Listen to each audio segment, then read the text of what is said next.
Okay, so my thoughts and opinions then on an online magazine which it seems to have come to light, at least in my world, in the last few days, and I didn't have any reason to make this video, but then a client of mine brought it to my attention this morning again and asked my opinion on it. I'm known as being quite a forthright and blunt and honest personal trainer and coach and therapist because I think there's so much disinformation and misinformation and misrepresentation in my professional spheres that I just can't be bothered with it, and it served me very well in terms of my business. So I was asked to talk about this, well, I was asked to express my opinion on this, and I thought, why not put it out there into the broader sphere? So if you see me looking across to that screen, that's because that's where the images are going to be, but also that's where my notes are. Okay, so going into this then, I have to say, obviously, I have no personal relationship with the author of the article or the editor of the online magazine. I don't know them. I don't know these ladies. I don't have any animosity towards them. I don't have any judgment on their character, nor do I think badly of them. So I am not making an attack on them as people. I am talking as I find based on what I'm reading and what I believe to be the motivation behind it. Okay, so going straight in then,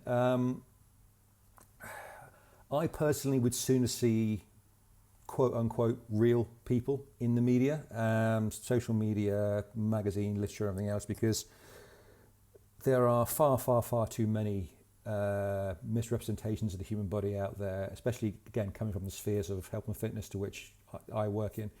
The well-lit, photoshopped, drug-addled avatars of humanity that pass for male and female fitness models now, I think, make a joke of the concept of body image because they don't look like the images they're portraying. So the notion that anyone would look at them and go, oh, great, cool, I want to look like that, unless you're very stupid or just completely choosing to ignore reality, then no one should be looking at most people in the media as inspirational. They really shouldn't, because reality is not the people you see in front of you on a frequent basis. But anyway, let's move on, right? So this article, The Relentless Reality of Anti-Fatness in Fitness. These articles, these front covers, etc., they're not out there very often, and when they do come out, to my mind, they're always for the titillation of the author and the editor, because nothing gets out there for a brand without first being approved by upper management. So if you see anything coming out as an article in this or a video from this network or whatever else, this brand, it's always been approved by the higher ups. So there's always at least two people responsible for it. That is to say, the person who produces it and the person who signs off on it. Now, to my mind, they come out, as I said, for the titillation of people who produce it, but also for the direct challenge or provocation on a topic to go, we dare you, especially men, we dare you, in this case, especially men, we dare you to comment on it, to try and begin a conversation on it, because we're having a point of view, but we're also entirely controlling the narrative, and we dare you to talk about it, we dare you to comment on it. So straight away, you know it's bias. All right. Now, the whole premise of this, obviously, is to say that the world's against people who aren't in tip-top shape. Now, that's not the case. Trust me, that's not the case. But that also leads you to the agenda straight away of what it's going to be about. Now, it's never okay to bully someone. I would never promote that, and I wouldn't be part of that behaviour myself. You shouldn't be bullying, harassing, or making someone's life a misery for their lifestyle or whatever else. But if someone is choosing to take some steps to look after themselves, then they also should not be bullied for doing so, okay? The idea that people coming into the gym who don't know what they're doing or taking those first steps to improve the quality of their own health get mocked, I think is horrible, because it doesn't do anyone any favours. It certainly doesn't help the person who's decided to summon up that courage and motivation to begin that particular journey and experience. I think that's quite a crap attitude to have. So let's go on again then, going back to this, all right? Whenever you see these articles, these posts, however they come into the popular sphere, they are almost exclusively written by women. It's always someone who's had a bad experience, someone's got a bad interaction with somebody else, or it's from women who can afford a healthy lifestyle, can afford to have the kitchen always stocked with the best quality foods, nutrition. They probably do have a personal trainer they see frequently throughout the week, and they do take care of themselves, but they see the need now and again to bring out via the professional forum or online the idea that women are being attacked and the world is against them, and it's okay to be obese. In fact, maybe you should encourage that idea amongst you and your friends, because when all's said and done, you can't ever lose weight anyway, so fuck it, just give up and expect the world to tell you you're awesome, you're beautiful, and you're stunning and brave. You've only got to reflect on the cover of this magazine, which I'll go back to in a moment, and some time ago, Cosmopolitan UK's cover of Tess Holiday. That was exactly the same thing. On the notion that we're not going to put anything inside the magazine, an article that will promote a genuine topic of importance when it comes to health and obesity. We're just going to stick a face on the front cover or on the article that everyone recognises the name of, and that will draw us plenty of clicks and attention, and we'll go forward from there, because that is not the normal theme for their advertising, their imagery, or their front covers, as I can now illustrate. Okay, if you look at these images, you can very, very clearly see the theme these magazines like to have, and you can see the covers that they use when they decide to have their annual being fat's okay and don't you dare say otherwise. So a quick Google search then will show you what the usual demographics they go for and this particular disingenuous issue and the agenda behind it, right? And if you still don't believe me, let's have a look to the author and editor for this particular article, all right? You've got Miss Kelsey Miller, who is the author, and Miss Leta Shai, or Leta Shai, I hope I'm pronouncing that correctly, one way or the other, respectively. Now, again, I don't know either of them, so I'm not commenting on who they are as a person, all right? To surmise the whole article then, to save you having to read this crap, because it is crap, Kelsey begins the article talking about a conversation with someone who's reciting a bad experience she had with a personal trainer who thought because she's a larger lady, when she was going into the gym, she might be there to begin a program to change her physique. It turns out that wasn't what she was there for. She was there because she liked doing endurance events, but the trainer misunderstood why she was in the gym, okay?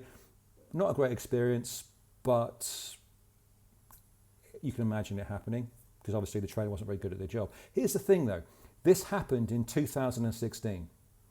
So the beginnings of this article in January of 2022 is harking back to a woman moaning about something that happened to her more than 5 years ago.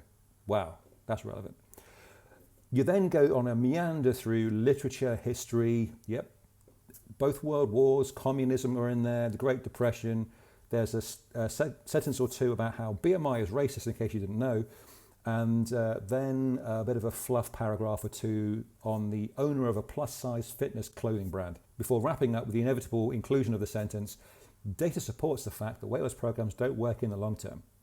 Speaking as someone who's been a personal trainer and a coach for a period measurable in decades, that's absolute bullshit. What that translates is to the people who took part in any survey that proved that point were doing programs that weren't suitable for them and dietary restrictions that were too restrictive. It didn't work with their lifestyle. They weren't progressive and developed to suit that person. And of course, they then did not work. If you stand outside a divorce lawyer's office and ask everyone coming out, does marriage work? What are they going to tell you? Right? So I've got to ask you then, if you're watching this, based on what I just told you, what the fuck was this article about? Apart from a meander through random parts of the human existence to then say to women, psst, oi, the world is against you if you're fat. Apart from that, it's so poorly written, you've got to wonder how it ever made it to print, or be it for an online magazine. Let me go to the editor-in-chief, Miss Leta Shai, who I very much suspect, having seen her bio picture, is one of the ladies I talked about right at the start of this video who has a personal trainer and eats well and looks after herself and wouldn't have any notion of what it is to be a larger person or someone who might be close to morbid obesity. So she signed off on this article based on the potential experiences of the person who wrote it. That's it. She's not coming at it from the experience of anyone with genuine awareness of the topic. She's just gone, it's topical right now, sure, off you go, put it out there. Something to consider also here then. When Adele and Robert Wilson made positive changes to their lifestyle and took on a personal trainer and started to eat well, all for the purpose of promoting their physical health and their long-term health and being around for their families and their futures, these are the same kind of people the author and the editor of this particular article would have loved all the viral bullshit and vitriol and everything else that came out as a result of that, because it stokes all the anger from fat activists and everybody else, perceived or otherwise, because their idols had become traitors to the cause and dared to start to look after themselves. Now, as I said at the start, these articles and others like it and videos and et cetera, They exist to provide people with arenas of bias, and the whole inclusive bubble of, yeah, of course we'll support you and we'll agree with you, and we'll even give you some terms like fat phobic and fat phobia and everything else, so you can all feel like you have a safe space here, and come to our page, come to our website, buy our articles, buy our magazines, and help make us money. There's always an agenda here. They're not being written for the purposes of anyone's genuine benefit. Okay, it's clickbait when all said and done. Essentially, you're being played, ladies. And that's the premise behind this article. So those of you who aren't too sure that I know what I'm talking about, let me ask you this. Where are the men in all this? Where is the male equivalent of what this is about? It doesn't exist, because brands and editors recognize the fact that there is no market value in putting pictures of semi-clothed obese men on the front covers of things, or on products, or on branding. It doesn't work. There is no revenue model for it, and there will be no interest in it. It's also because men don't get aggrieved by the idea that obesity is a negative personal trait. Okay?